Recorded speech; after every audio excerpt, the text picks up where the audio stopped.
All right, thank you so much for checking out the video. It is that time of, I guess, the year again, or that section of time in which I usually put these videos out, but we have another episode of Games You Missed. So if you're unfamiliar with this video series, basically about every 2 months or so, I look back on some releases, specifically 5 releases in the strategy category that came out, but perhaps got swept under the rug due to larger, bigger blockbuster titles coming out, or just they kind of came out and no one talked about them. So I want to give them just a little bit of a chance to shine here. So with that said, let's take a look at 5 strategy games that you missed between October and November of 2022. And yeah, if you like any of these, let me know in the comments below. I'd be happy to talk about them a bit more. Also, just as a point note, I did pick up a game called Live by the Sword Tactics, which I want to drop a mini video about a bit later, so I didn't include it in this one, just in case if you already knew it. So do look forward for a video like that in the future. In any case, let's take a look at these games.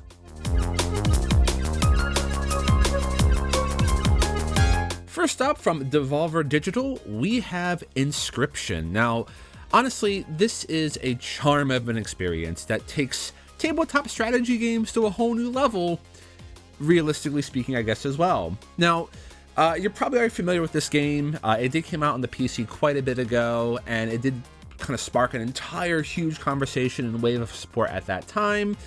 But just to know that at the beginning of December, this actually came out on the Switch, so if you're looking for a haunting Tokidoki experience with a bit more of a strategic card game rather than a visual novel, this is probably what you want.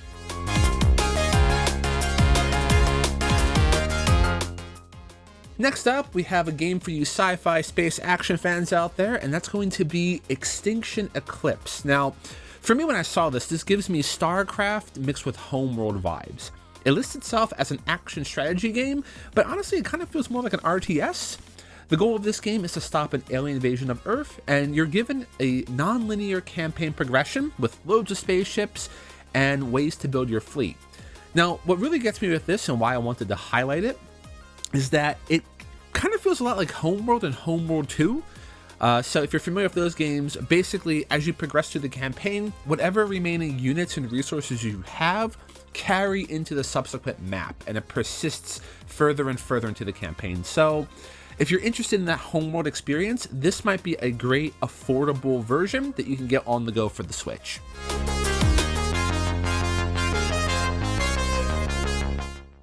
Next one up we have is Totally Accurate Battle Simulator. Now, this is from Landfall Games, and I know this got a bit of traction at the beginning of November when it came out.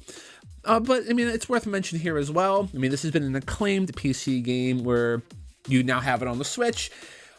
From what I understand and from what I've tried myself, it's not really the best running, but it does offer the wacky insanity that many do love. So the game offers basically the experience in full. You have the campaigns, multiplayer modes.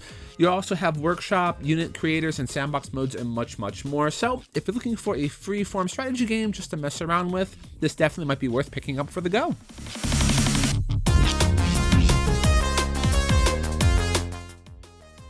Now, I'm not going to lie, this isn't exactly my personal cup of tea, but for you Monster Girl fans out there, Monmasu Gladiator might be something you'd like to check out. Now, this is kind of a mix between an arena battler and a board game. So you're given a board game-like strategy mode where you have to go through and gather stats and gather items for your Monmasu, or your, I guess, monster daughter.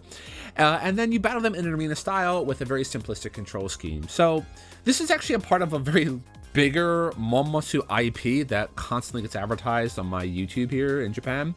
But yeah, it's definitely well worth the experience if you're into that sort of thing. And a quick shout out to another game which I missed earlier in the year, which is 100 Year Kingdom.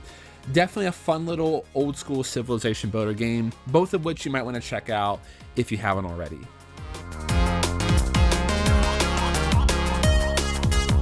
Finally, while this isn't necessarily a missed one as it is coming out this month, or I should say it's come out by the time this video has been released, but that is Mech Armada. So this is honestly really interesting for me. It's a turn-based tactics RPG a la Front Mission, but rather than focusing on a political war campaign, you're focusing on taking out big bugs, aliens, dragons, and dinosaurs.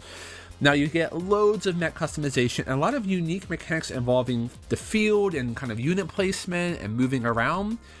For me, it honestly kind of feels like a 3D version of Into the Breach, as it holds many of the same roguelike features. It's just done in maybe more of a mech warrior type of style.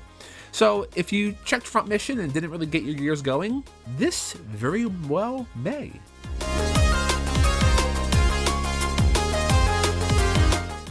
All right, there you go. That is 5 strategy games that you missed between October and November, and I guess some of December as well, 2022. Now, if you've enjoyed any of these and think they look pretty interesting for you, let me know in the comments below which ones you tried out, which ones you want to try out, which ones you think are really cool.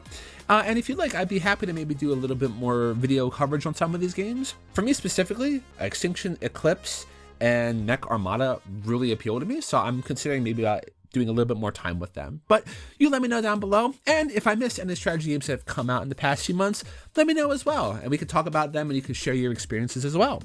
With that said, this is Show. Thank you for checking out the video. If you want to support the channel, as always, a like, a comment, and a sub is the best way to send your love. And in that case, thank you so much for sending your love, and I will see you in the next video. Cheers!